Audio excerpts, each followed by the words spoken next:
Você é feliz no trabalho? Está procurando emprego? Está com dificuldade de encontrar algo que combine com você? Bem, esse é o desafio das empresas também. Para se ter uma equipe de sucesso, é preciso contratar bem. E esse é o tema desse vídeo: como escolher a pessoa certa para uma vaga ou para uma nova posição dentro da empresa. Você tem facilidade de adaptação, pensa racionalmente, lida bem com pessoas, é focado em resultado? Em qual dessas orientações que formam o perfil comportamental de alguém você se encaixa melhor? Ou é mais competente, ou seria em mais de uma delas? Para responder essas perguntas, está aqui comigo o especialista no mapeamento de competências comportamentais, o professor Dr. Roberto Coda, da FIA e da FEA USP. Tudo bem, professor? Tudo em ordem, Fabiane. Professor, responde para a gente qual é o principal desafio para se fazer uma gestão de pessoas com base em comportamentos. Bom, trata-se, em primeiro lugar, de se quebrar um paradigma importante no recrutamento, seleção e promoção de profissionais que diz respeito a uma ênfase maior no perfil técnico.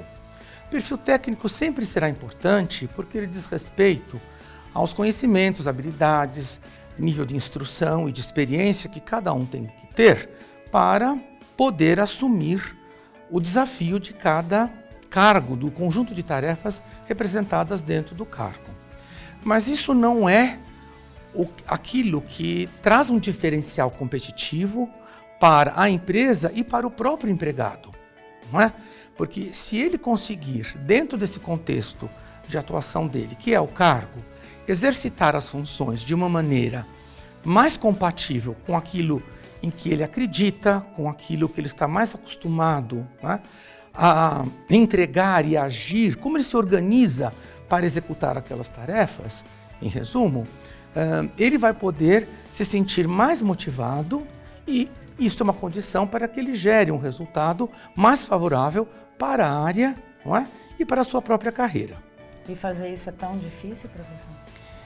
Bem, isso depende de uma abordagem, de uma ferramenta validada, confiável, objetiva, prática, para identificar essas orientações sem que a pessoa seja levada a responder de uma maneira ideal ou de uma maneira, hoje a gente poderia dizer, politicamente correta.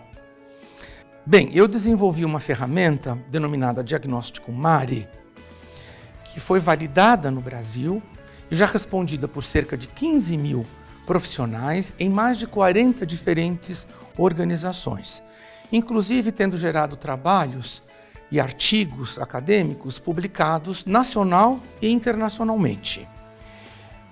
Isso é uma condição importante porque essas ferramentas que existem no mercado, digamos assim, se elas não foram bem desenvolvidas, elas podem introduzir um viés na hora da pessoa responder ao diagnóstico, fazendo com que ela responda de uma maneira ideal ou de uma maneira que hoje a gente poderia chamar de politicamente correta.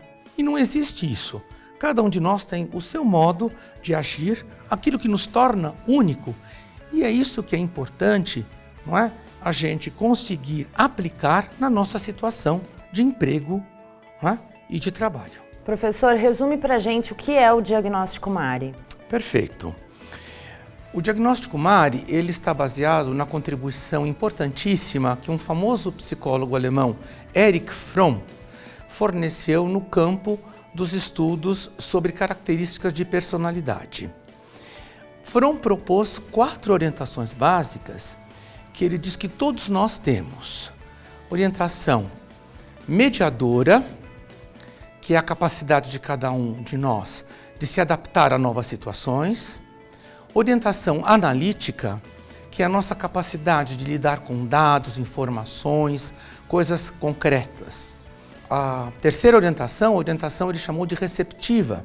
É a abertura que cada um de nós tem para os outros, para lidar com o fator humano em diversas situações. E a última orientação que ele propôs é a orientação empreendedora, que é a nossa capacidade de gerar resultados, agir de modo objetivo, de forma a executar coisas, fazer com que as coisas aconteçam. Evidentemente que o Fromm não propôs esta exata nomenclatura. Eu adaptei a teoria dele para as organizações, e por isso que eu, respeitando o M, o A, o R e o E, por isso que o nome do diagnóstico chama-se MARI, né? Eu traduzi para a realidade de empresas o que ele quis dizer em relação a essas orientações na nossa vida pessoal, no nosso agir do dia a dia. O que é fantástico na abordagem dele é que ele deixa muito claro que todos nós temos as 4. O que nos diferencia é a ordem e a intensidade de cada uma delas, sabe, Fabiane? E o diagnóstico MARI, ele faz exatamente isto. Ele mapeia, ele identifica quais são suas preferências, não é? Em termos dessas 4 orientações. Dependendo dos resultados em cada uma delas, o diagnóstico vai fornecer para você o seu perfil comportamental. Ele gera um laudo bastante complexo, detalhado, com cerca de 17 páginas, retratando como a pessoa gosta de agir no trabalho, como ela se comunica com as outras pessoas, chefes e subordinados, como ela se comunica, não é? Como ela resolve conflitos, como ela prefere ser tratada dentro da organização, qual o clima organizacional que a satisfaz. E isso tudo sendo respeitado, a probabilidade dela dar mais resultados aumenta e muito. A combinação dessas 4 orientações acaba gerando 12 diferentes perfis, 3 dominados pelas orientações, né, respectivas. Então, são 3 perfis na orientação mediadora, 3 na analítica, 3 na receptiva e 3 na empreendedora. Não é? E esse perfil, ele pode ser, como se trata de comportamentos observáveis na situação de trabalho, esse perfil ele pode ser desenvolvido, dependendo dos desafios e de novas situações com as quais cada profissional tem que lidar.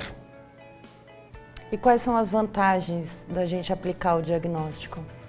Bem, uma primeira vantagem para o lado do empregado é ele ter comprovado que a empresa respeita as diferenças e as competências que cada um traz consigo, né, para o trabalho e que torna ele uma pessoa única, não é? Respeita o individualismo dele.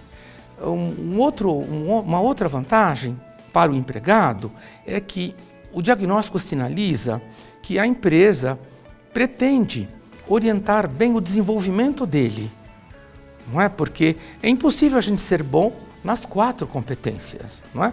Geralmente, a gente tem 2 ou às vezes 3 bem desenvolvidas, ou principalmente no meu caso, eu tenho uma bastante desenvolvida e 3 que eu venho tentando trabalhar. Não é? Porque eu procuro praticar aquilo que eu ensino, não é? Ou aquilo que eu tento instigar junto a meus clientes, né? E então ajuda a focar, né? A pessoa a focar nos seus pontos fortes e ajuda a pessoa a focar naquilo que ela precisa melhorar. Do lado da empresa, o diagnóstico MARI permite um retorno maior dos esforços e dos investimentos em treinamento, tá? Hoje em dia o treinamento é bastante expressivo no contexto das empresas e é melhor a gente, não é, investir. Não adianta dar treinamento para quem já lida bem com pessoas sobre motivação e liderança. Não é? Melhor dar o treinamento em cima dos pontos que ela precisa efetivamente melhorar. Também ajuda a empresa a se tornar um pouco mais competitiva, porque na medida em que cada pessoa é alocada numa função, num cargo, para o qual ela está naturalmente mais preparada para agir, né, para atuar, em função, claro, dos conhecimentos e habilidades técnicas que ela também tem e que a habilitam, né, em primeiro lugar, para a função, ela vai atuar de uma maneira mais motivada, mais engajada, mais comprometida, e isso acaba embora difícil de medir. Isso acaba gerando resultados mais significativos para a área onde ela está trabalhando e, por consequência, para a empresa toda. Muito obrigada, professor. Se você está interessado em conhecer o seu perfil, mande um e-mail com o seu nome completo para mari@perfilmotivacional.com.br que nós vamos lhe enviar um convite.